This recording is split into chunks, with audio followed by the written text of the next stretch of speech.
paz do Senhor, meus irmãos. Nós estamos começando mais uma escola bíblica dominical e antes de mais nada queremos começar fazendo uma oração.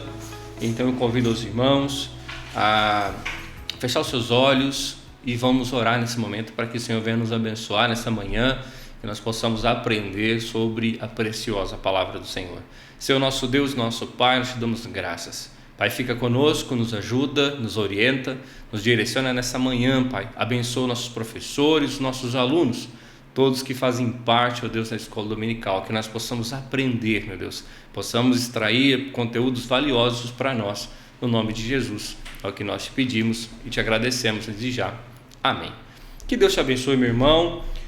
Nós começamos mais uma escola bíblica dominical. Eu quero começar aqui apresentando a nossa lição, o nosso tema desse primeiro trimestre de 2023, né, que é Aviva a Tua Obra, o chamado das Escrituras ao quebrantamento e o poder de Deus. Então, nós, ainda aqui o nosso comentarista, né, dessa lição é o pastor Elinaldo Renovato, um dos nossos comentaristas da nossa lição. Vamos apresentar hoje a lição de hoje, meus irmãos, que é a lição de número 6, que o tema dela é o avivamento no ministério de Pedro. E vamos fazer a sua leitura aqui do texto áureo que está no livro de Atos, no capítulo 2, o versículo 14, que diz assim: Pedro, porém, pondo-se em pé com os 11, levantou a voz e disse-lhes: varões judeus e todos os que habitais em Jerusalém, seja-vos isso notório e escutai as minhas palavras. Atos capítulo 2 e o versículo 14. A nossa verdade prática diz assim: a vida de um crente pode ser comparada entre o antes e o depois do avivamento. A leitura bíblica em classe está no livro de Atos, no capítulo 2, versículo 14 ao 24, que diz assim, versículo 14: Pedro, porém, pondo-se em pé com os 11, levantou a voz e disse-lhes: varões judeus e todos os que habitais em Jerusalém, seja-vos isso notório e escutai as minhas palavras.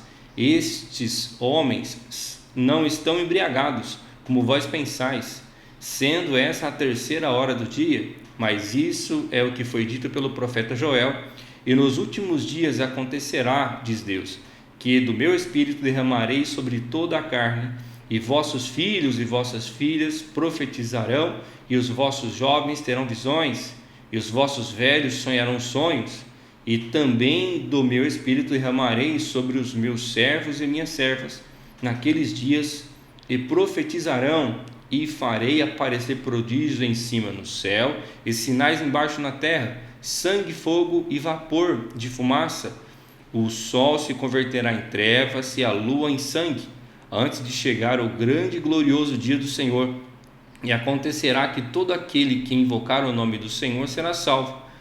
Varões israelitas, escutai essas palavras: a Jesus Nazareno, varão aprovado por Deus entre vós com maravilhas, prodígios e sinais, que Deus por ele fez no meio de vós, como vós mesmos bem sabeis. A este que vos foi entregue pelo determinado conselho e presciência de Deus, tomando vós o crucificastes e matastes pelas mãos de injustos, ao qual Deus ressuscitou, soltas as ânsias da morte, pois não era possível que fosse retido por ela. Meus irmãos, nessa lição nós vamos estar estudando sobre a vida de Pedro, né, o antes e o depois do avivamento, a vida de Pedro, e com certeza tem aí lições preciosas a serem aprendidas junto à nossa irmã Célia, que vai ser aqui a nossa professora. Então eu convido você a ficar conosco até o final da aula. A paz do Senhor. Nós vamos estudar hoje a lição de número 6, como o Paulinho já mencionou, né? Já comentou. A lição tem como título o avivamento no ministério de Pedro.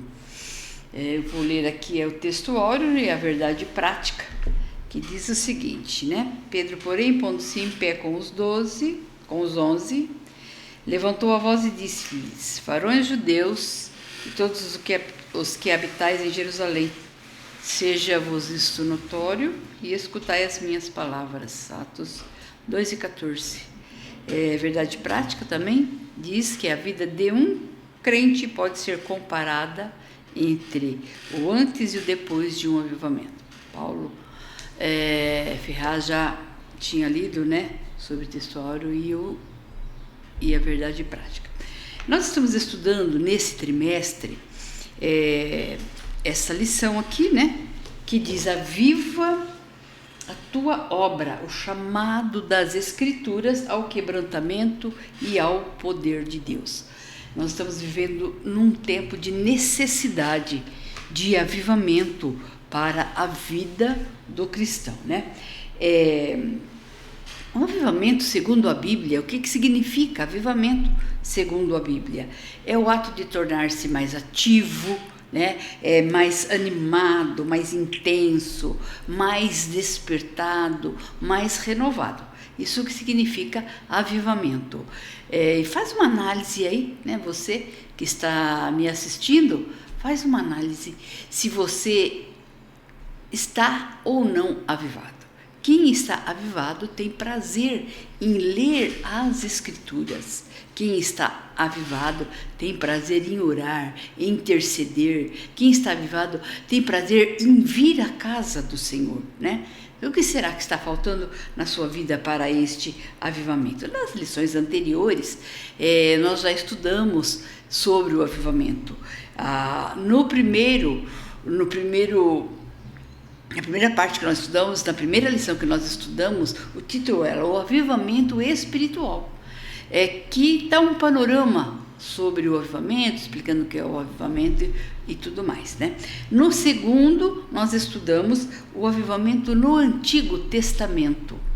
Na terceira lição, o avivamento no Novo Testamento. Aqui eu queria dar uma paradinha, porque às vezes tem pessoas que confundem avivamento com algumas coisas. Avivamento não é barulho, avivamento não é somente movimento. Há sim, né, um barulho, há sim um movimento quando há um avivamento, mas isso não é a essência do avivamento. Eu achei interessante o comentário do pastor Elinaldo Renovato, quando ele discorreu sobre avivamento no Novo Testamento, e tinha avivamento nos evangelhos, né, que é Mateus, Marcos, Lucas e João, e também o avivamento no Atos, né, no livro de Atos dos Apóstolos, que parece que é ali o centro do avivamento, foi quando aconteceu o dia de Pentecostes.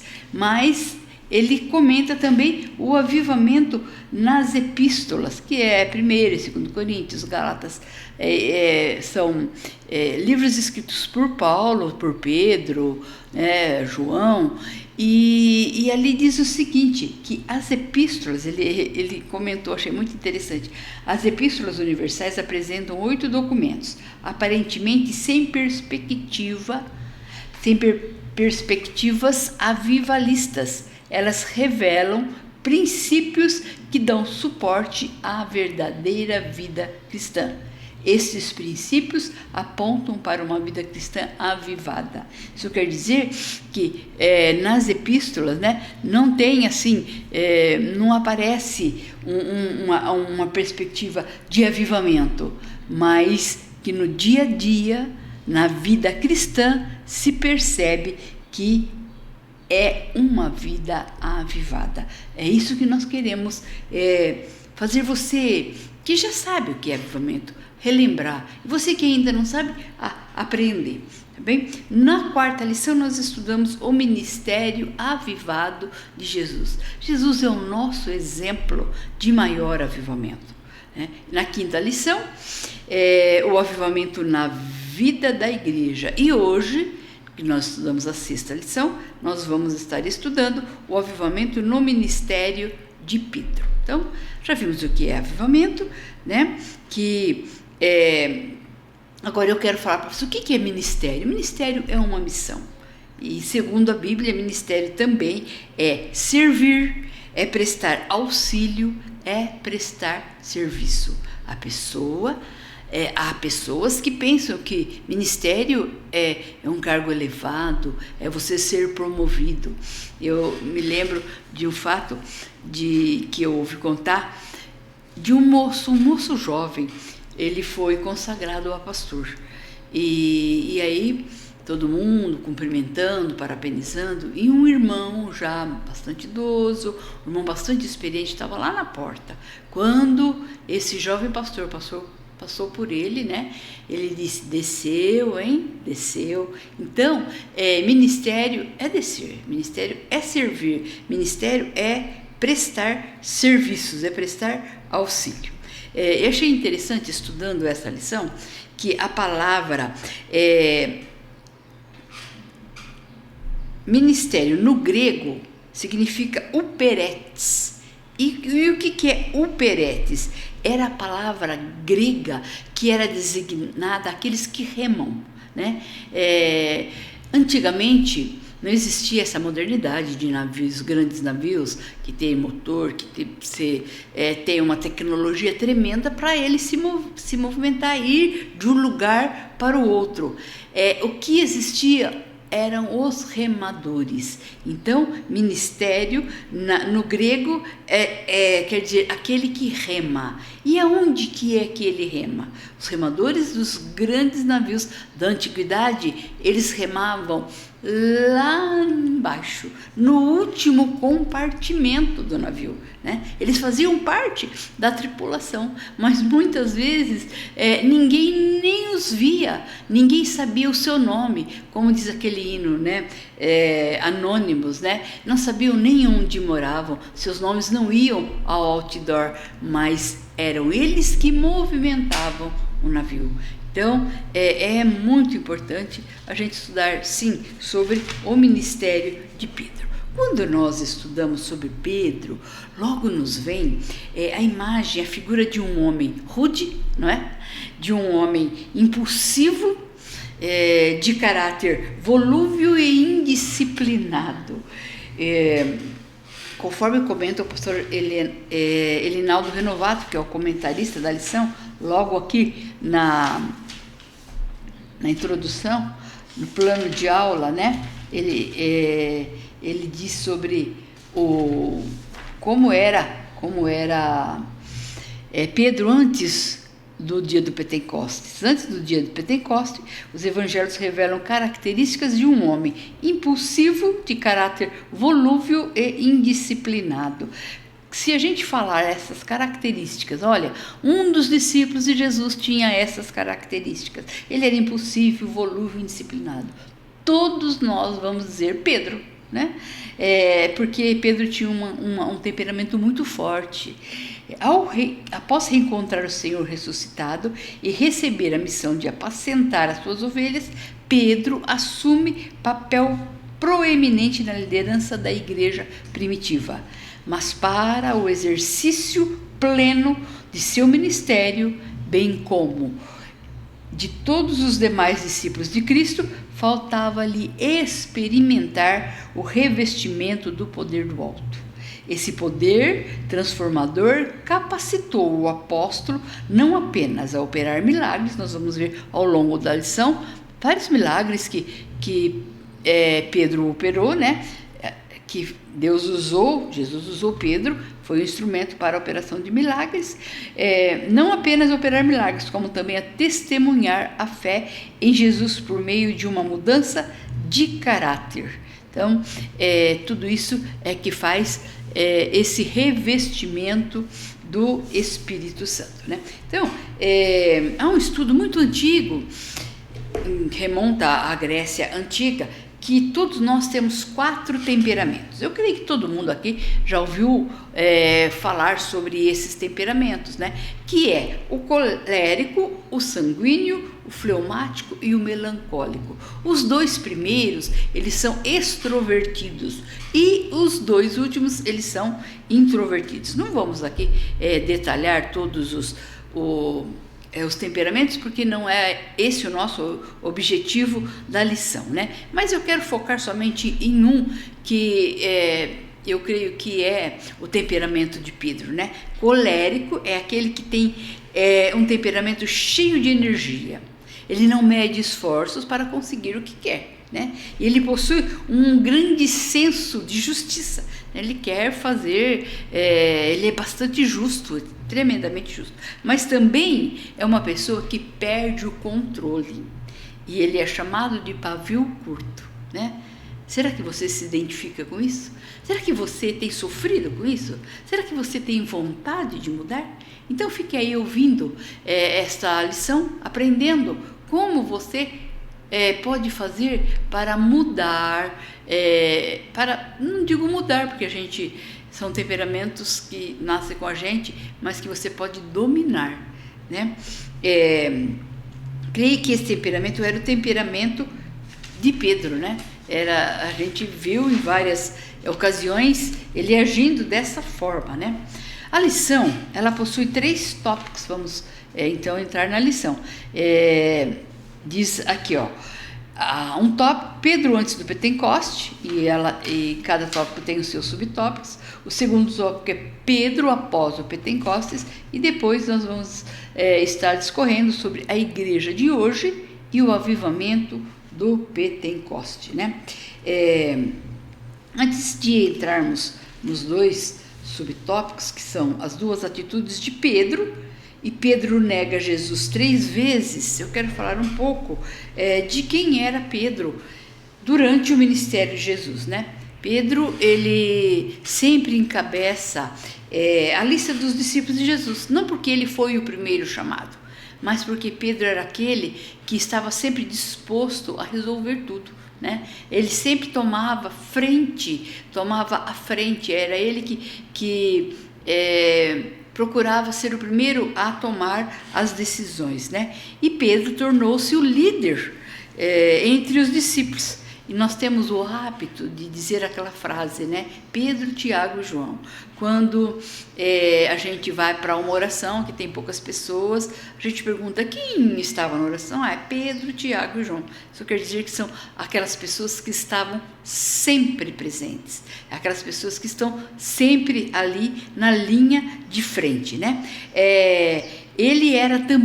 Pedro também era considerado como a parte do círculo mais íntimo de Jesus. Ele que sempre era chamado, Pedro, Tiago e João eram os chamados para estar mais perto de Jesus. Jesus tinha 12 discípulos, 12 apóstolos, mas Pedro, Tiago e João era o que estava sempre perto de Jesus, né? Nós podemos ver isso, né, essa presença de Pedro sempre com Jesus no caso da filha de Jairo, que está lá em Marcos capítulo 5 e verso 37, quando Jesus foi até a casa de Jairo, né, para que sua filha orasse, sua filha ressuscitasse, ele não permitiu, diz o versículo 37 de Marcos 5, e não permitiu que alguém o seguisse, a não ser Pedro, Tiago e João, irmão de Tiago. Então, era ele que estava sempre presente. Na transfiguração também, outro exemplo dele estar presente, Marcos 9, verso 2. E 6 dias depois, Jesus tomou consigo a Pedro, Tiago e João e os levou sós, em particular, a um alto monte e transfigurou-se diante deles. Mais uma vez aí Pedro, Tiago e João, né? E no Monte das Oliveiras, que está lá em Marcos 13, o verso 3, né? E assentou-se ele no Monte das Oliveiras, defronte o templo, Pedro, Tiago e João e André, aqui estava André, lhe perguntaram em particular. Esse era Pedro, era um homem que quando tinha dúvidas fazia muitas perguntas também, né? Era uma pessoa que questionava. Pois bem, sobre o subtítulo, né, de Pedro antes do Pentecostes, que é as 2 atitudes de Pedro. Tem muitas coisas sobre Pedro, mas nós vamos estar falando aqui só sobre essas, aqui no primeiro subtópico, sobre as 2 atitudes de Pedro. Eu quero ler aqui as 2 atitudes de Pedro. Certo dia, Jesus perguntou aos discípulos a respeito de como o identificavam, né? Jesus queria saber o que as pessoas estavam falando sobre ele, o que as pessoas achavam que ele era, né? E os discípulos disseram: olha, uns acham que o Senhor, que Jesus é João Batista, outro Elias, outro Jeremias, ou um dos profetas. E aí Jesus fez a pergunta: e vocês? O que vocês acham que eu sou? Jesus queria que aqueles que o conheciam, aqueles que estavam à sua volta, o que é que eles achavam sobre Jesus? Quem era Jesus? E quem respondeu? Quem foi o primeiro a responder, né? Foi Pedro. E a resposta dele é muito linda: tu és o Cristo, o Filho do Deus vivo. Que resposta sábia! E Jesus, ele disse a Pedro, e Jesus respondendo disse-lhe: bem-aventurado és tu, Simão Barjonas, porque não foi a carne e sangue quem tu revelou, mas meu Pai que estás no céu. Então, eu creio que Pedro se sentiu elogiado, lisonjeado com a resposta de Jesus. Mas logo após isso, né, a gente pode perceber aqui como Pedro ele mudava de atitude, né? Como ele, num momento, ele deu uma resposta que Jesus elogiou, mas depois ele demonstrou que ele ainda era um homem terreno, não era um homem espiritual, era um homem carnal, né? E aí, quando Jesus está falando sobre ele ir à morte, está falando que ele ia padecer, né? Ele disse o seguinte: Senhor, tem compaixão de ti, de modo nenhum te acontecerá isso, né? É como se Pedro dissesse assim: eu estou aqui, você não vê como que eu sou? Eu não tenho medo, eu sou corajoso, eu vou enfrentar, eu não vou deixar ninguém, né, maltratar, não vou deixar ninguém te açoitar, não vou deixar você ir à cruz, não. Mas Jesus, né, diz aqui que de pronto Jesus o repreendeu: para trás de mim, Satanás, que me serves de escândalo, porque não compreende as coisas que são de Deus, mas só as que são dos homens, né? Como foi triste, né? Eu creio que Pedro ficou triste com essa resposta de Jesus. Não deu nem para ele ficar muito tempo feliz com a primeira resposta de Jesus, mas logo ele levou uma repreensão, porque Pedro ainda ele não tinha sido revestido do poder de Deus, né?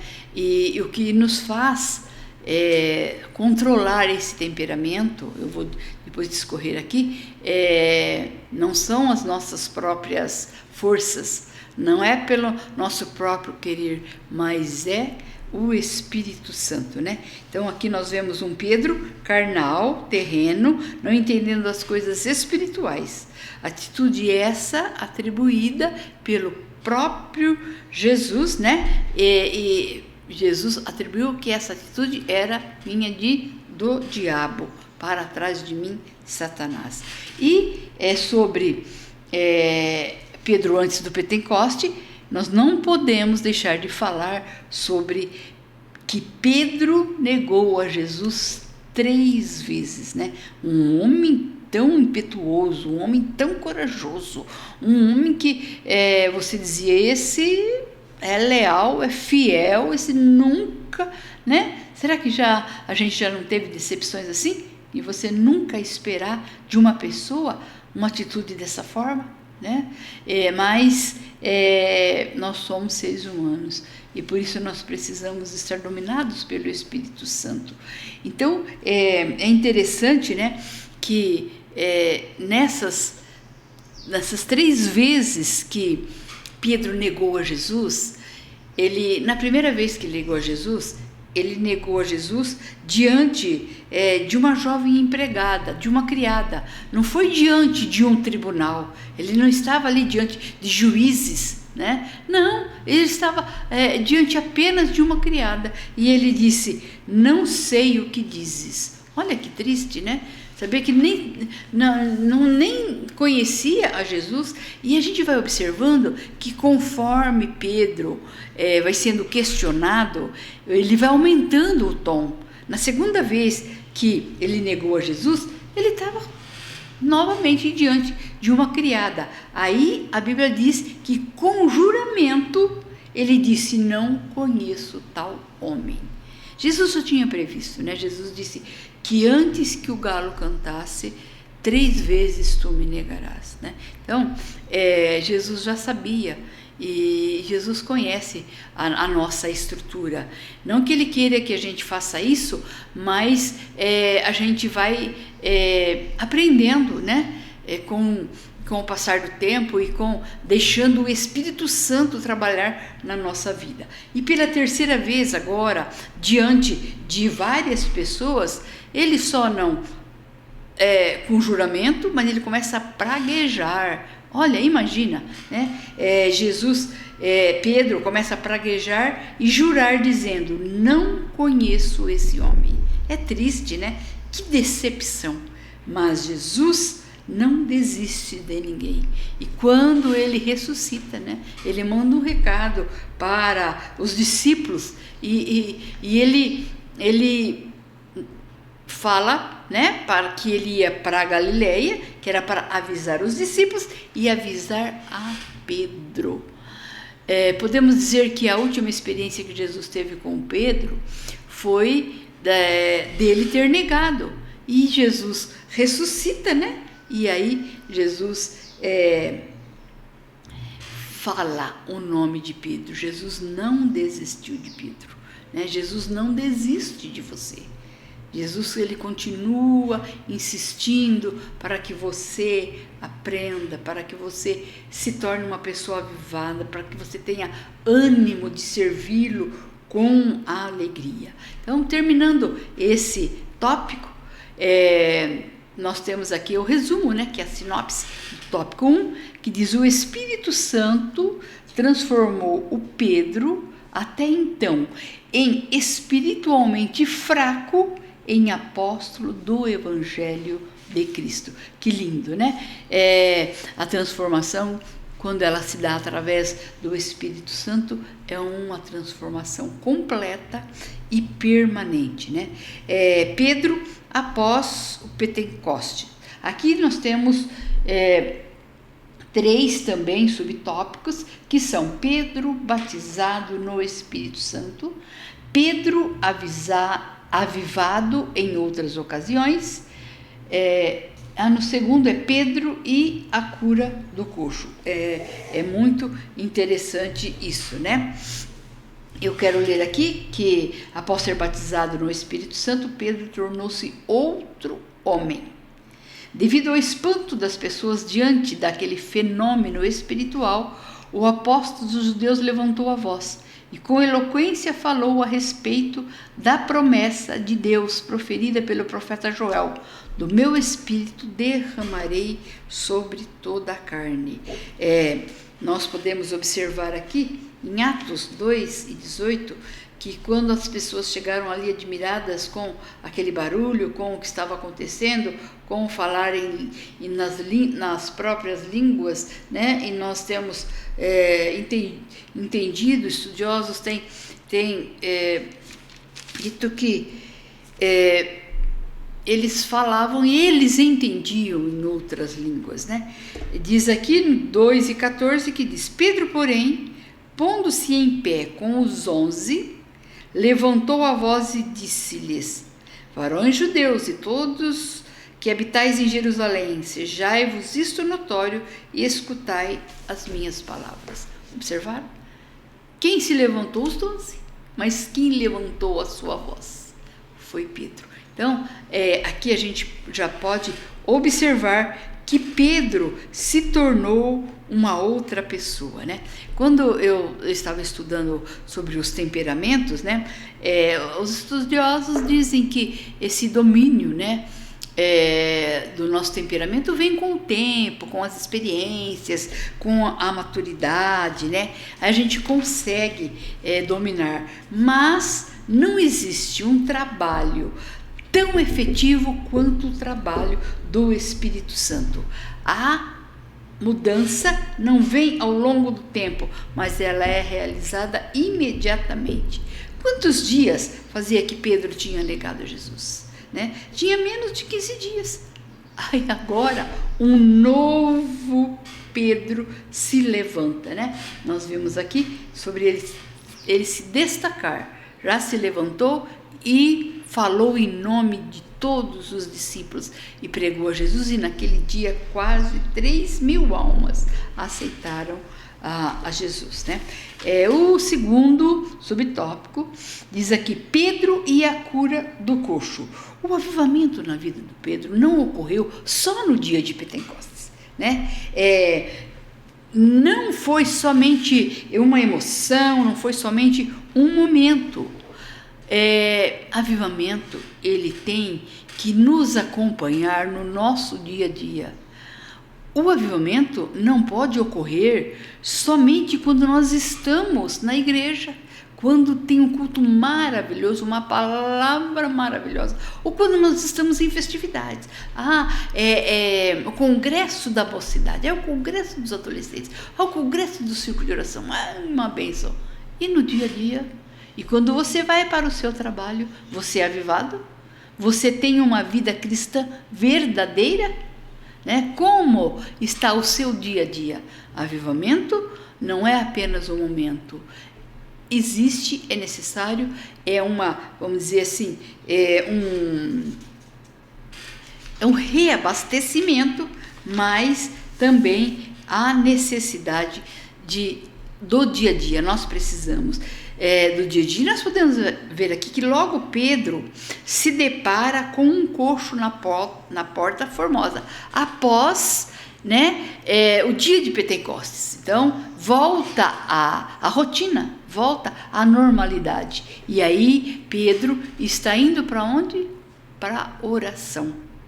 E o horário que ele está indo é o meio-dia, horário de almoço. Eu creio que Pedro está indo em jejum também, né? E ali ele se depara com um coxo. Será que foi a primeira vez que Pedro se deparou com aquele coxo? A Bíblia fala que aquele coxo era colocado todos os dias ali na porta formosa para ele receber esmolas, porque não é como no tempo de hoje que pessoas com deficiências ele tem uma ajuda do governo. Não, ele dependia da bondade, da misericórdia, né, das pessoas. E também uma pessoa que tinha um defeito físico não podia entrar no templo. Ele ficava ali na porta. Muitas vezes Pedro passou ali. E sabe, eu quero dizer uma coisa para vocês. Quando nós estamos avivados, nós passamos a ficar mais atentos.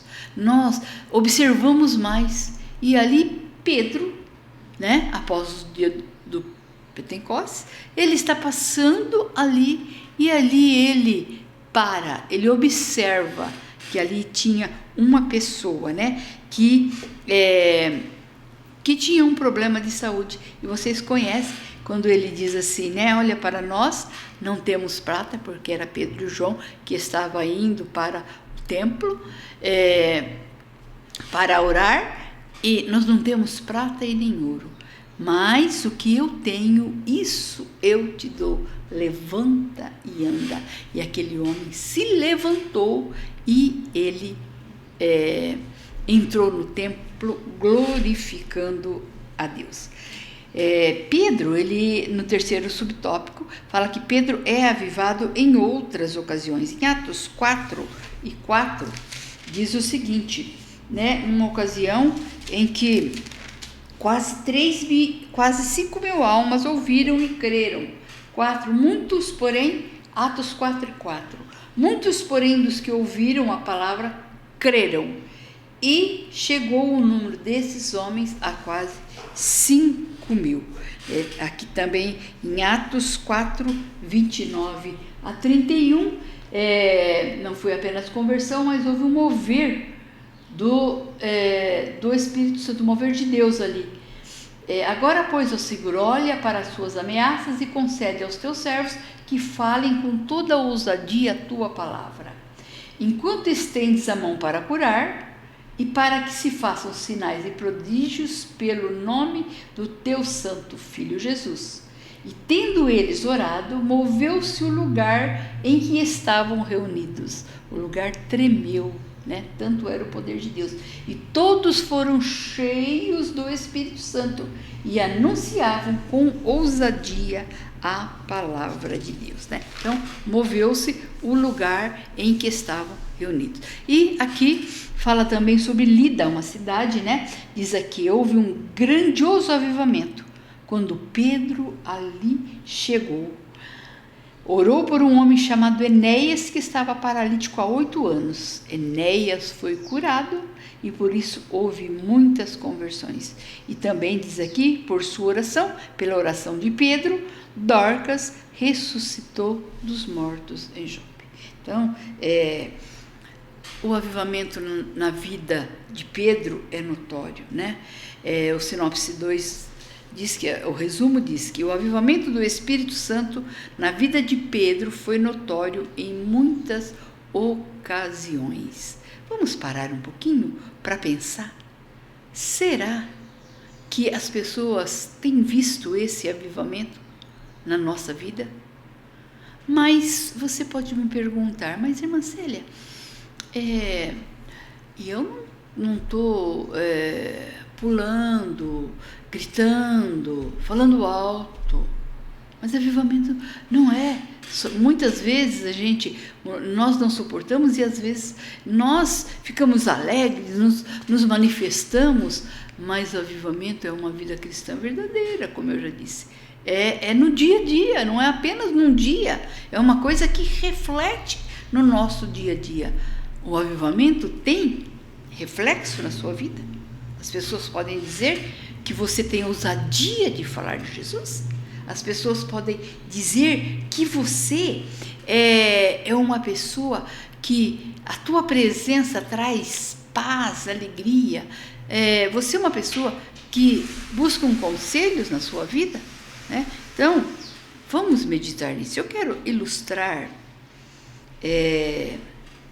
o avivamento, o revestimento, o batismo com o Espírito Santo com essa caneta. Essa caneta, qual é a função dessa caneta? Essa caneta é escrever, né? A gente escreve com a caneta, né? Eu tomei uma caneta Bic e se nós tirarmos essa capinha da caneta, ela vai continuar escrevendo, concorda? Você vai escrever, mas é muito mais incômodo escrever assim do que escrever assim. Por quê? Porque essa capinha ela dá firmeza, né? É um tamanho que não é nem fino demais e nem grosso demais para a gente não ficar com os dedos cansados, né? Essa caneta significa que quando nós aceitamos a Jesus, o Espírito Santo vem morar dentro de nós. Mas tem facilidade de entrar sujeira dentro dessa caneta, olha, né? Pode cortar essa caneta, perder a sua tinta. Então, quando nós aceitamos a Jesus, somos assim. Quando nós somos batizados com o Espírito Santo, glória a Deus, nós somos assim. Existe uma proteção, existe um revestimento. Olha aqui, ó. Aqui não entra sujeira.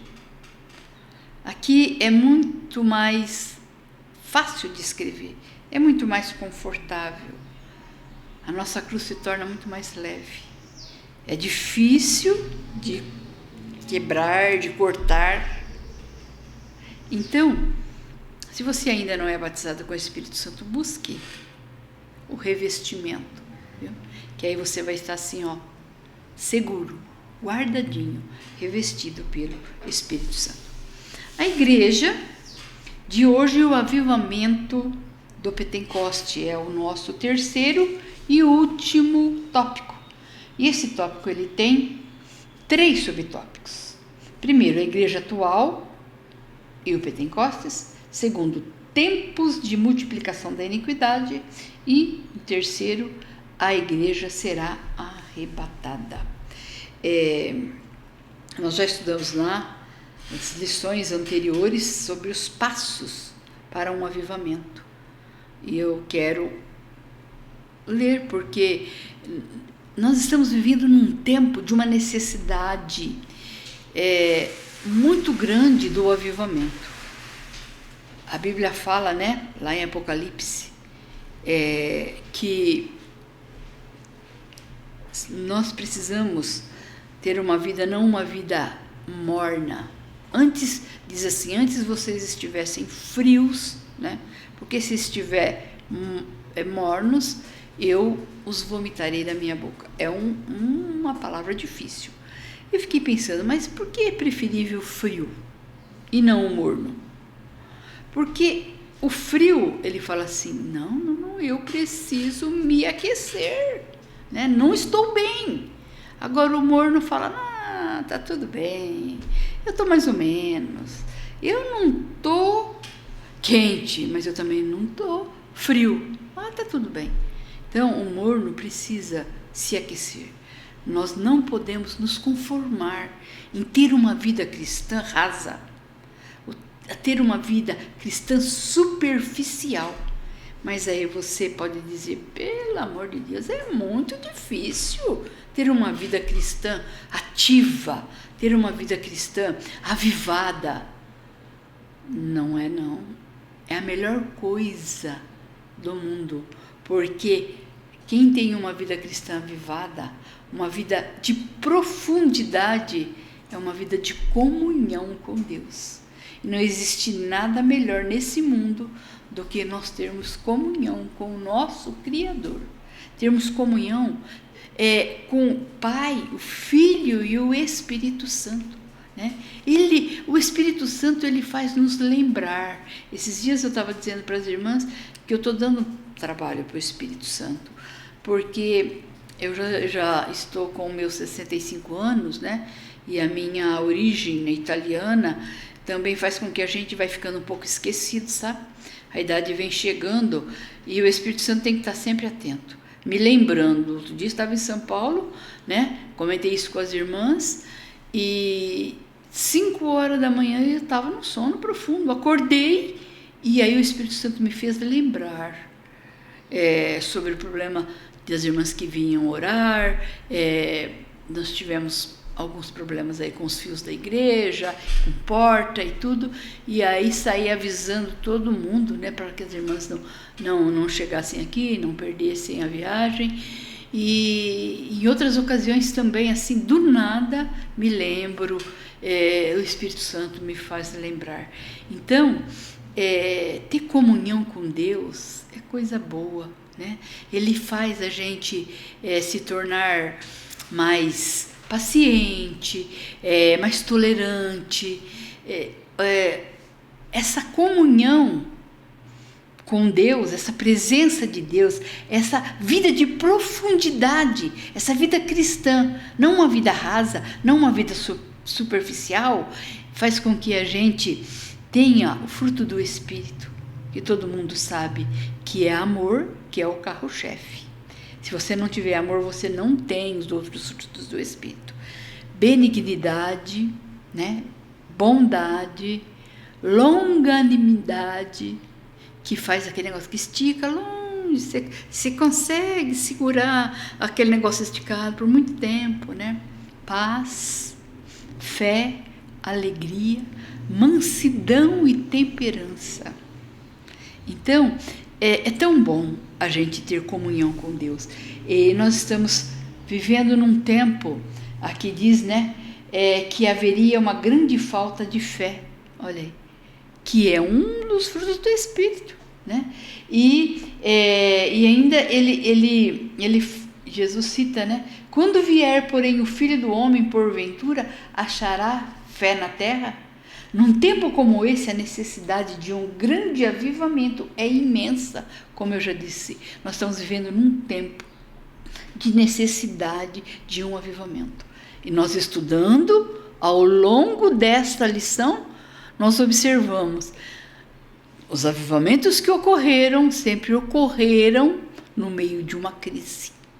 Será que o Brasil, será que a igreja brasileira precisa estar dentro de uma crise para se avivar? Não vamos esperar crise, não. Vamos procurar nos avivar.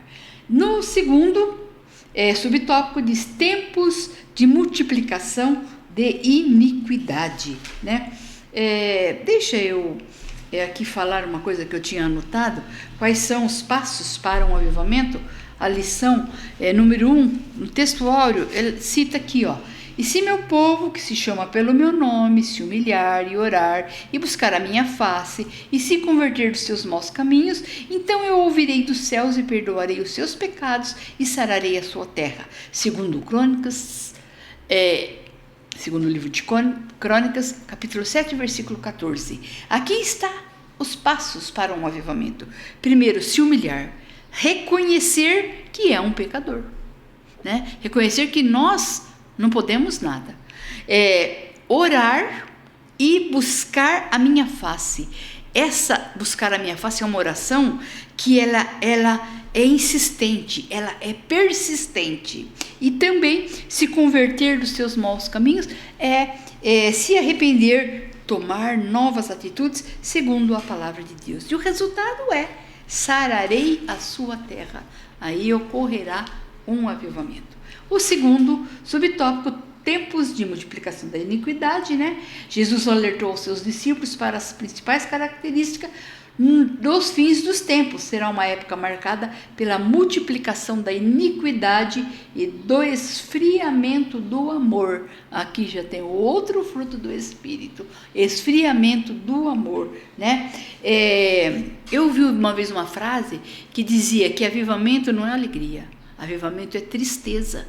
E eu cheguei à conclusão que é isso mesmo. Por que tristeza? Porque quando nós estamos avivados, nós ficamos profundamente tristes com a iniquidade do mundo, né? Daí tomarmos atitude para falarmos de Jesus a outras pessoas, para levarmos o evangelho aos oprimidos por Satanás. Então, nós estamos vivendo num tempo de iniquidade. E nós precisamos nos levantar, mostrar com as nossas atitudes e sermos ousados para falarmos da palavra de Deus. O último subtópico diz: a igreja será arrebatada. Aqui a igreja que subirá na ocasião do arrebatamento, né? Como o apóstolo Pedro anelava pela vinda do Senhor Jesus de maneira avivada, estejamos também avivados e preparados para ouvir o toque da trombeta. Eu quero, para encerrar, né, nós temos toda semana, na classe das irmãs, um desafio. E eu coloquei lá, nós estudamos a lição e nós colocamos o que nós aprendemos, qual o tópico, né, que nós achamos interessante e que nós aprendemos, né? Eu coloquei lá que o crente avivado tem o selo do Espírito Santo, que nos identifica para subirmos na vinda de Jesus. O crente avivado, ele tem um selo. E nós aqui, eu me lembrei do Egito, quando o anjo da morte ia passar, e Deus disse: olha, passa o sangue do cordeiro nos umbrais da porta, porque o anjo passa e não entra para matar o primogênito da casa de Israel. Então, você quer subir na vida de Jesus? Tenha o selo do avivamento. O selo do Espírito Santo será nossa identificação para subirmos na vinda de Jesus. Por isso, busquemos o avivamento. Que Deus possa abençoar a tua vida, que essa lição possa ser um instrumento para te alertar a buscar esse avivamento, né? Começa por humilhação, reconhecimento, oração e confissão dos pecados, arrependimento, tomar novas atitudes. Isso vai te levar a ter desejo de vir à casa do Senhor, desejo de ler a palavra de Deus. E aí você vai fazer toda a diferença no lugar que você estiver, que possamos aprender com Pedro, que Deus possa abençoar a tua vida e te avivar. Deus abençoe. Maravilha, meus irmãos. Glória a Deus pela vida da nossa irmã Célia, por mais uma aula tão maravilhosa, aqui aprendendo sobre a vida de Pedro. E eu quero fazer aqui um convite, para que os irmãos participem conosco presencialmente da nossa Escola Bíblica Dominical. Os irmãos que podem estar conosco, venham estar conosco, nos domingos pela manhã. Tem sempre uma aula para uma classe para cada idade, e que nós possamos aprender cada vez mais, da palavra do Senhor, possamos cada vez mais estar enriquecendo o nosso conhecimento, dessa forma nos aproximando, da presença de Deus através da escola dominical, do ensinamento da palavra. Meus irmãos, está passando também aqui no seu visor, através de onde você está acompanhando aqui, as contas da igreja. É um incentivo para os irmãos estarem contribuindo, ofertando, dizimando para a manutenção e o crescimento da obra do Senhor. Então faça com alegria, como a Bíblia nos orienta. Você possa contribuir aí dando o seu melhor. Está aí também passando o Pix, Hoje são os meios que nós temos de contribuir com a obra do Senhor. E também, meus irmãos, eu quero aqui ressaltar os horários dos nossos cultos, Às terças-feiras e quinta-feiras às 19h30 aqui na nossa igreja sede, e o domingo às 19 horas. Nós temos também nossos cultos nas nossas congregações. Temos aí praticamente uma congregação em cada bairro, e aí às quartas, às quintas e sextas-feiras às 19h30, e no domingo às 19 horas, você é nosso convidado, está conosco, está cultuando, está ouvindo a palavra do Senhor. Eu quero, meus irmãos, aqui agradecer a todos, desde a nossa equipe técnica, ao nosso professor, a também aos alunos, os irmãos que têm sempre acompanhado as nossas aulas.